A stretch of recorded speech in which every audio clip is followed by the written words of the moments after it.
Hej, Katja her fra Os med Kæledyr.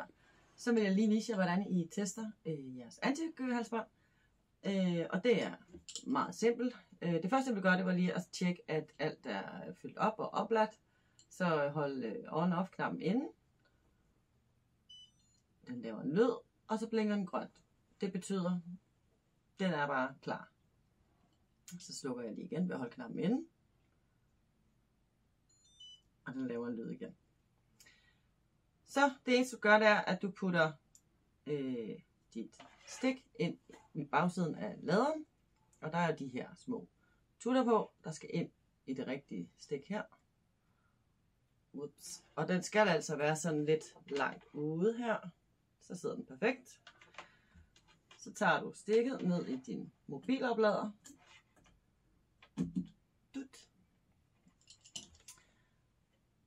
Nu viser den konstant grønt, og det er fordi, at den er i gang med at oplade.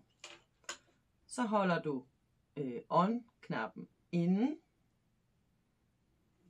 Tager stikket ud af mobilopladeren. Slipper stikket væk fra hovedet. Går der 2 sekunder.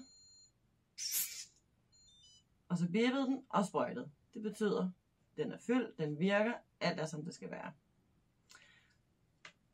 Så nu er du ikke i tvivl. Din antigøhalsbånd, den kører bare som den skal.